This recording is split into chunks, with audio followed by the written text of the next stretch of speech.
Hello and welcome to Warcraft Daily for today, the 7th of January 2014.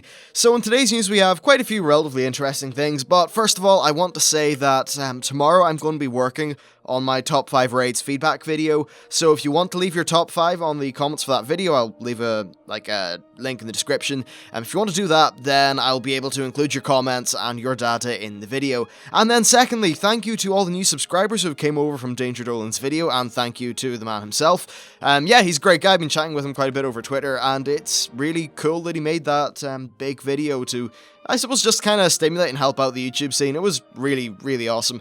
Anyway, for today's news, well, I'm a little bit sad that I can't jump into a really interesting show with you this time. We've got some interesting hotfixes, a few things from Twitter, some stuff about Proving Grounds via MMO Champion, then Connected Realms, and finally, the most interesting topic of all, parental controls, because we all care about them. Anyway, patch 5.4.2 hotfixes are a thing, and we actually have some class buffs. Death Knights, Hunters, and Shamans have all been underperforming, and they have been buffed slightly. For Hunters, our aspect of the Hawk now increases range attack power by 35% up from 25%. For Death Knights, Icy Talons increases melee attack speed by 45% up from 30%. And Unholy Might now increases strength by 35% up from 20%. And then finally, for the Shamans, their Elemental Focus will now increase spell damage done by 20% up from 15%. So I'm just going to assume that they noticed these classes were not performing particularly well, and one thing, before everyone jumps in here saying, OMG, Hunter's OP, or whatever, a lot of this stuff really just depends on a player-to-player basis, but overall there will be trends, so these are the classes that are trending to be doing the poorest. Of course, when you take in circumstantial evidence, that's not the case. Player skill takes a far greater kind of value in performance than anything else, really. Take my guild for an example. Apparently Hunters are underperforming. Well, the top 3 DPS are Hunters. I mean, the 2 other guys, so yeah. Take these things with a grain of salt, but this is all a good thing. Then also, it's probably just worth saying, a lot of the things that they're tweaking are what they call tuning knobs. So a good example, Aspect of the Hawk, it's just a flat range attack power thing. So they can really just tune that up and down, and with, I think, the more classes that have tuning knob ability like that, that essentially just means that it's easy for Blizzard to do these little hotfixes just to kind of fix some balancing issues. Now, one thing that probably a lot of people are thinking is, why the hell aren't they nerfing Warlocks? Because Warlocks are overpowered at the minute, and that isn't just me saying this. If you go into the Twitter of a lot of developers, I think the main guy being Celestian, yeah, Warlocks are overpowered, but what they did say is that they don't like doing nerfs mid-patch in this sort of manner, because there's a lot of guilds who are maybe nearing a progression kill or something like that, and to just hit them with a nerf right before, it's not particularly fair. So I think that's fair enough. In general, you want to add to people instead of taking away, and by just doing this little hotfix to bring these classes up, I think that's the right decision. Anyway, so let's move on to some very interesting Twitter information. The first thing is from Zarhim, or Zarm, whatever, and he confirmed that we will not be seeing cross-realm normal mode Siege of Orgrimmar. Basically, he said that the fail rate for random normal groups was actually just going to be too high, and doing a patch to implement it would not be worth the development time. So yes, first of all, there will actually be a little bit of technical work into integrating all this, so is that worth the development time when we could have those same people working on systems for warlords? Maybe like that new raid system is going, it's probably the same team that will be working on the raid system that will be involved in, say, the patch 5.4.2 group finder. So we want those employees working on the Warlords of Draenor stuff. I don't think the normal mode Siege of Orgrimmar is really the largest priority when it comes to cross-realm. Now, what would be cool is if you could do, can you do cross-realm with guilds and shit? Inviting your friend into a cross-realm raid?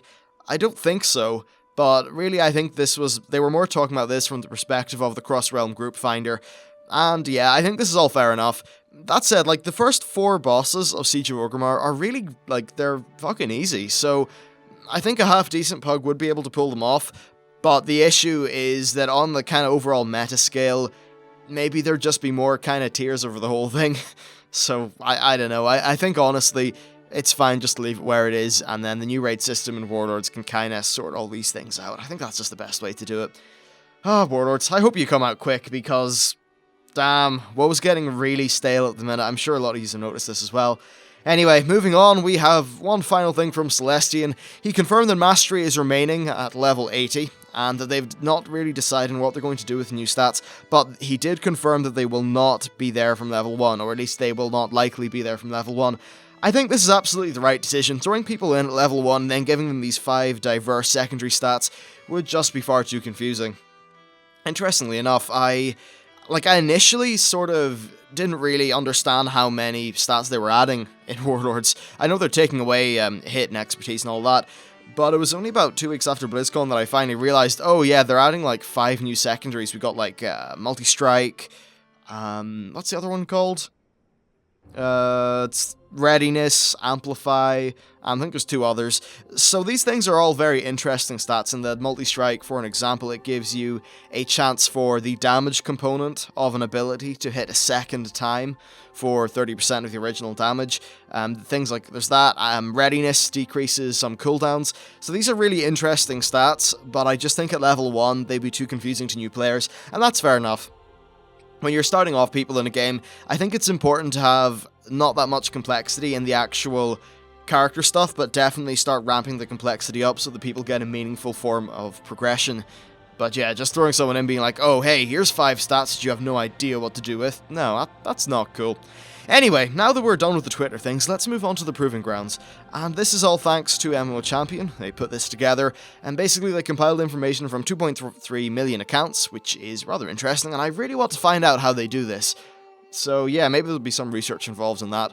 But basically, the first set of data is the percentage of players who have completed Proving Grounds.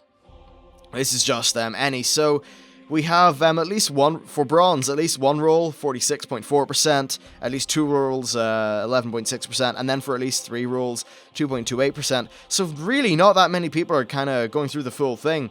Then for silver, at least 1 role is 26.8%, at least 2 is 5.2%, at least 3 is 1, and then for gold finally, at least 1 role is 7.6%, and at least 2 is 1.3, and at least 3 is only 0.2, that's really tiny.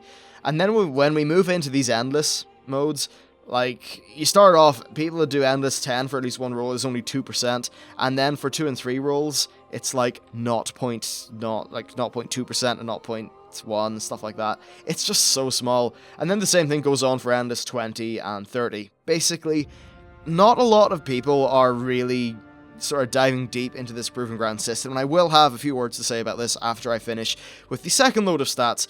Now, this second load of stats is the percentage of participating players that have completed the Proving Ground achievements. So, of the people who have done the Proving Grounds, how many have actually done these various things? So, for bronze, well, of course, at least 1 roll, it's 100%, at least 2 is 25, and at least 3 is 4.9, so there really is a very significant drop-off there. When we move into silver, at least 1 roll, people have, 57% of people have done at least 1 roll, 11.3 have done 2, and 2.2 have done 3. When we move into gold, 16.4% of people have done 1 roll, and then 2.2% have done 2, and 0.4% have done 3. So of the 3 main difficulty levels, you really can see that there's just not that many people doing these. Then when we move on to endless 10, 20, and 30, basically it's all at least 1 roll. Not that many people have done anything more, and it's 4%, 2.4%, and then 1.7. So there really is a giant drop-off there.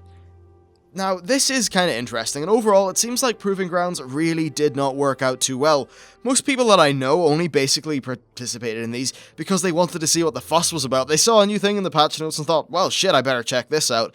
And since these were added late into the expansion, at a time when really most of the people who were planning on raiding were already raiding, I don't think there was much of an audience for this in terms of people who were going to be using this as a learning tool. And the actual, specific job of this was to be a learning tool for people trying to get into raids. So perhaps in Warlords of Draenor, they might have a Proving Ground style thing from the very start. At least this would ensure that max level people who just hit level 100 in the first raid tier of the expansion will actually have this thing that's kind of useful and can give them a little bit of training. but really, I think that actually Proving Grounds are best used at lower levels. For example, before your first dungeon, maybe they throw you into a newbie Proving Ground, which is real simple, but it does explain the basics. Now, the nice thing about this is that people who level characters up, knowing this information and the different rules in World of Warcraft, will understand their new abilities better since they will know their rough use case. For someone who just does quests the entire way through and doesn't really pay attention to other things, then they start seeing things like Taunt and some of those more kind of raid-specific abilities. They're going to be thinking to themselves, I never really need to use this. Why is that there? And then they just stick it away in their spellbook and they never see it again. They don't understand anything. So I think really the key part of Proving Grounds is really reinforcing context into a lot of these abilities so that people can actually learn things as they go. Still though, I think that making Proving Grounds fun is going to be a massive challenge. The gameplay itself isn't terribly rewarding, and then without any tangible rewards for your character beyond achievement points, few people are going to care about this. So really, instead of this being a gameplay feature, I think it should just more be a learning tool for new people, and really nothing more than that. This whole endless mode as well is a bit weird because no one gives a shit, really, and for a lot of classes, like there's very heavy class imbalance when it comes to the endless modes of Proving Grounds because the mechanics of some classes just favor it more than others. So because of that, endless is kind of meaningless as well. I don't know, I really feel like they could have added some gameplay to endless mode, but they sort of decided not to. Yeah, so anyway, that's the thing. Anyway, next, let's move on to Connected Realms, and there's some good news here. Basically, we have a bunch of new European and American connections, and then in addition to that, they confirmed that all low-population realms and many medium-population realms will eventually be connected. And I remember a while back that they said the bracket for being a medium realm was actually quite large. What this basically means is that if you are in a medium realm and it feels a little bit empty, the chances are that you will be connected. Anyway, time for the fun bit. We're going to list all the realms. So for the EU, later this week, Trollbane is being added to Shattered Halls, Talvandir, Chromagus, Daggerspine, Boulderfist. Rash Garoth is being added to Akarim or Thorfinoth. Oh, it's fun when these are some of the Spanish realms and stuff like that, and their pronunciation is just a little bit different. Sinestralis is being added to Elder Thralas.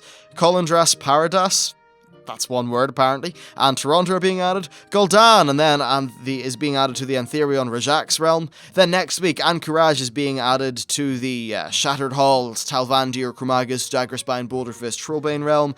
Bloodfeather is being added to the Colgar, Burning Steps, Executus realm.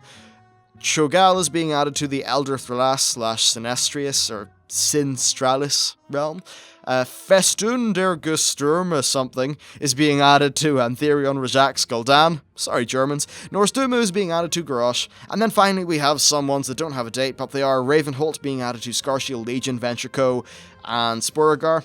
Then Balnazar is being added to the Shattered Halls, Talvandir, Talvanir, whatever, Chromagus, Daggerspine, Boulderfist, Trollbane, Anchorage realm. That's a big-ass realm. And then finally, Shattrath is going to be added to the Garrosh Norzduma realm. And now for America. On Thursday, they're going to connect Bladefist and Kulturas, Nazragel and the Nezingwari Veknilash realm, I think. Then Nazjatar is being added to Blood Furnace and Manaroth. Nurganon is being added to Kargath. Then Stormscale is being added to the Drakthron, Firetree, Malorn, Riverdare, Spirestone server.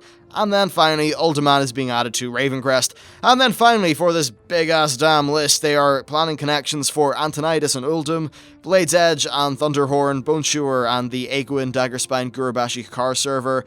Then Destramath is being added to Alzagor. Jatanar is being added to Amagan. And then finally, Shu Hello is being added to Etrig. Oh man, all those server names. It's weird though, I feel like this is actually really helpful skills for my lore videos because goddamn, like there's this one time, I think it was the video for Dire Maul, I had about 10 or 15 attempts at actually pronouncing the damn prince's name right because some of those random lore words are just, ugh, they're horrible. Anyway, finally, to round off this show, I have saved the absolute most interesting, best topic for last. It is parental controls, and this is probably worth mentioning, mainly because there's actually quite a few parents that watch the show, so, hey, it's worth you guys knowing. Basically, they're letting people that have parental controls on accounts forbid the account from making in-game purchases from stuff like WoW, Hearthstone, and Diablo, though the Diablo auction house is being shut down soon, so it's a little bit defunct. Yeah, that's fair enough. I guess it would be very easy for your kid to just, like, open up the store and buy a shit ton of mounts. I don't know, what security checks are there in place? I can't really remember, but I do remember being kind of blown away at how amazingly easy it was to buy things in both Hearthstone and WoW, so I guess that's fair enough. Anyway, that's just about it for today's show. To all the new people, sorry it can't really be an interesting show today. I need to cover the news, and often there isn't the best news, but it's still kind of relevant. Like, all this shit was relevant, it just wasn't particularly interesting.